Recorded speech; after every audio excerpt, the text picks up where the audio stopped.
बिस्मिल्लाहिर्रहमानिर्रहीम। Dear students, आज हम लोग पढ़ेंगे Lenz law and direction of induced current.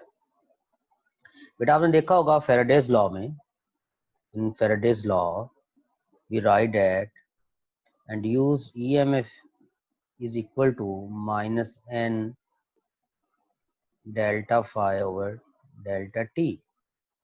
उन्होंने कहा कि induced EMF is directly proportional to the time rate of change in magnetic flux.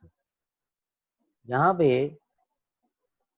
बेटा ये जो नेगेटिव साइन है, this negative sign has very much importance कि ये नेगेटिव साइन से क्या मुराद है।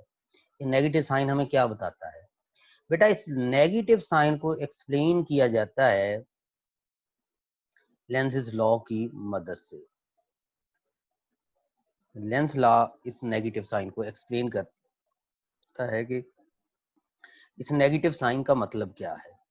According to Lenz law, the direction of induced EMF, induced current or EMF is always so that to oppose the change which causes the current। अब हमें बात गौर से सुननी है। EMF या करंट इंड्यूस क्यों हुआ? मैग्नेटिक फ्लक्स के चेंज होने की वजह से। या तो मैग्नेटिक फ्लक्स के बढ़ने की वजह से EMF इंड्यूस हुआ, या मैग्नेटिक फ्लक्स के कम होने की वजह से EMF इंड्यूस हुआ।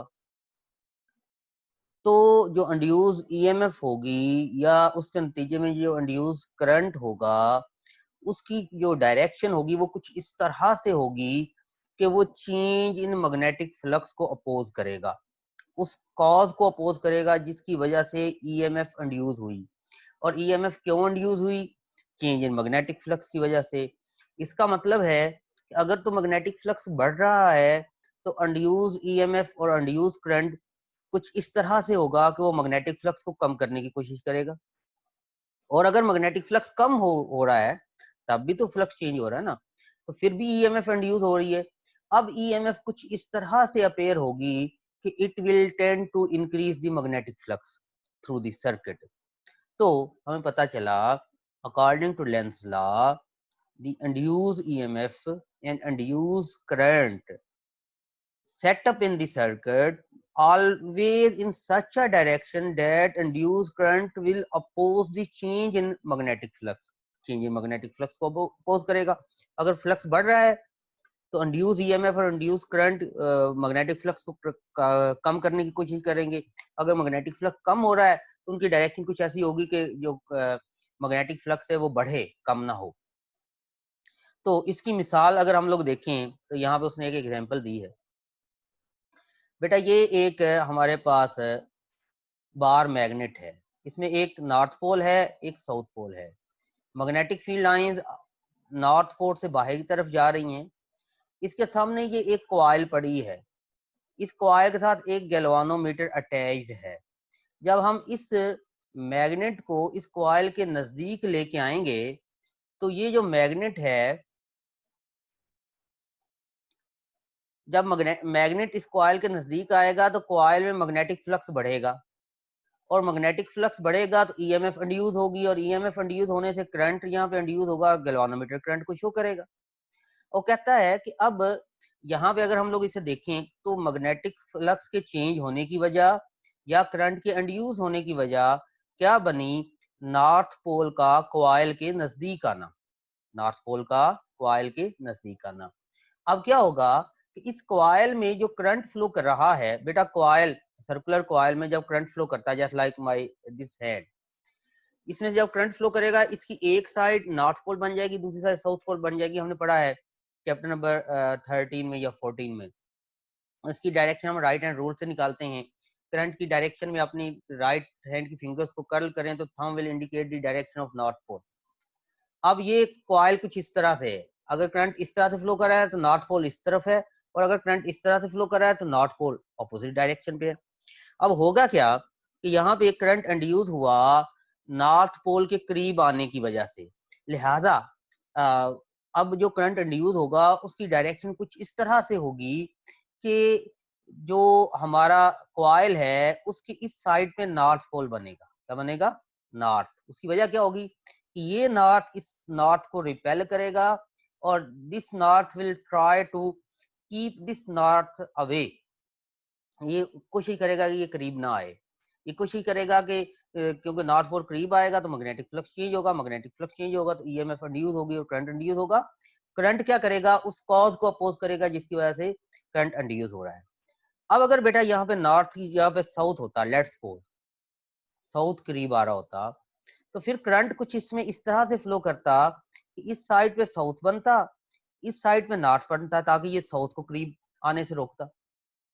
अगर ऐसा है, अगर यही फैक्टर है जिसमें नॉर्थ करीब आ रहा है, अगर इसी को मैं दूर लेके चला जाऊं तो बेटा यहाँ पे नॉर्थ की बजाय साउथ बन जाएगा और यहाँ पे साउथ की बजाय नॉर्थ बन जाएगा, क्योंकि अब ये इसे दूर जाने से रोकेगा, ये कॉइल करीब आने से भी रोकेगा, दूर जाने से भी रोकेगा। अगर नॉर्थ पोल करीब आ रहा है तो करंट इस तरह से सेटअप होगा कि जो फेस मैग्नेट को फेस कर रहा है, जो सा इसका फेस उधर नॉर्थ पोल हो जाएगा क्योंकि उसे रिपेल करेगा, और अगर मैग्नेट दूर जा रहा है, नॉर्थ पोल दूर जा रहा है, देन उस साइड पे साउथ पोल जो है वो जनरेट हो जाएगा। तो ये हमें बेटा लेंस लॉ बताता है। इसी तरह और एग्जांपल्स हैं, इस एग्जांपल में देखिए, आपने देखा इससे पहले मोशनल ईएमएफ में और फैराडेज लॉ में ये वाली एग्जांपल पढ़ी कि हमने मैग्नेटिक फील्ड अप्लाई की into the plane of the paper. अब मैं क्या करता हूं, इसके ऊपर और यहाँ पर दो रेल्स लगाई, ये दोनों कंडक्टिंग हैं और फिक्स्ड हैं, ये गैल्वेनोमीटर अटैच किया, इसके ऊपर ये कंडक्टिंग रॉड रखा। अगर मैं कंडक्टिंग रॉड को टूवर्ड्स राइट मूव कराऊं, टूवर्ड्स राइट, तो हमने देखा था कि यहाँ पर जो पॉजिटिव चार्जेस हैं, इन पॉजिटिव चार्जेस के ऊपर एक मैग्नेटिक फोर्स लगेगी जो इन पॉजिटिव चार्जेस की यहाँ पे अकोमोलेशन कर देगी। लास्ट लेक्चर में ये मौजूद है, अगर आपको नहीं समझ लगती तो उसे आप देख सकते हैं। और नेगेटिव चार्जेस नीचे इस साइड पे अकोमुलेट होना शुरू हो जाएंगे। अब कन्वेंशनल करंट क्या फ्लो करेगा, पॉजिटिव से नेगेटिव की तरफ। हमने कहा जब ये किया होगा तो इधर पॉजिटिव चार्ज कम हो गया और इधर नेगेटिव चार्ज कम हो गया। अब दोबारा से ये पॉजिटिव मैग्नेटिक वहां पे जो इक्विलिब्रियम इस्टेब्लिश हुआ था वो अब डिस्टर्ब हुआ in the favour of the magnetic force. अब क्या होगा कि मैग्नेटिक फोर्स दोबारा इस पॉजिटिव चार्ज को यहाँ से उठाएगी और अपर टर्मिनल पे ले जाएगी। इस तरह से इस जो ये हमारा जो कंडक्टर है, इसके अंदर जो करंट इंड्यूस होगा उसकी डायरेक्शन अपवर्ड होगी। अब ये करंट कैरिंग कंडक्टर है, क्या है, current carrying conductor, magnetic field में पड़ा हुआ है।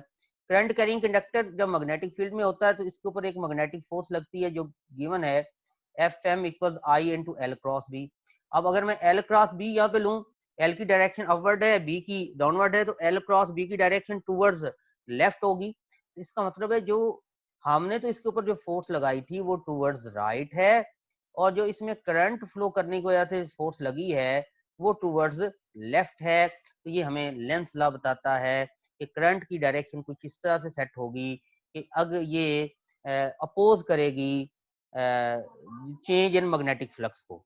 अगर बेटा, अगर यहाँ पे एक बार बड़ी इंपॉर्टेंट है, ये जो लेंस लॉ है ये basically in accordance with conservation of energy है। अगर लेंस लॉ होल्ड ना करे तो क्या होगा, ये तो ये है कि अब जब आपने टूवर्ड्स राइट फोर्स लगाई है तो यूं ही आप, और करंट गुजरने की वजह से जो फोर्स लगी वो टूवर्ड्स लेफ्ट लगी, यूं ही आप ये फोर्स खत्म करेंगे तो ये वाली फोर्स इस कंडक्टर को रोक देगी और कंडक्टर स्टॉप हो जाएगा क्योंकि ऑपोजिट फोर्स है। लेकिन बेटा अगर ये फोर्स, लेट्स सपोज कि ये फोर्स उसी डायरेक्शन में लगती जिस डायरेक्शन में, यानी करंट ऊपर की बजाय नीचे को फ्लो करता और फोर्स इधर को लगती, मैग्नेटिक फोर्स उसी डायरेक्शन में लगती, तो फिर हम ये एक्सटर्नल फोर्स खत्म कर भी देते तो तब भी ये कंडक्टर ना रुकता और लगातार हमें ये मूव करता रहता और करंट मिलता रहता, जो कि कंजर्वेशन ऑफ एनर्जी की वायलेशन है। हम दूसरे अल्फाज में कह सकते हैं Lenz law is the manifestation of conservation of energy. ऐसे ही आप देख सकते हैं ये नॉर्थ पोल है, ये साउथ पोल है, आपने ऊपर से एक रिंग गिराया, ये आपका एक शॉर्ट क्वेश्चन है बेटा। जब रिंग नीचे आएगा तो डेफिनेटली वो नॉर्थ पोल वाली साइड को फेस कर रहा है तो इसकी साइड पे नॉर्थ पोल बनेगा, इसमें करंट कुछ इस तरह से इंड्यूस होगा क्योंकि ये इंड्यूस ईएमएफ अपोज करेगी इस रिंग के इस मैग्नेट के करीब आने को। इसी तरह आप ये देख लें ये कॉइल है, अगर इसमें करंट गुजर रहा है, अगर इसके इधर नॉर्थ है तो इधर भी नॉर्थ बनेगा, अगर इधर साउथ है तो इधर भी साउथ बनेगा। बेटा this is known as Lenz law, this is very much important, ये पेपर में आता है और इसे आप प्रिपेयर करें, और अगर आपको समझ नहीं लगती तो इस वीडियो को बार बार आप देख सकती हैं। ठीक है बेटा, टेक केयर, अल्लाह हाफिज।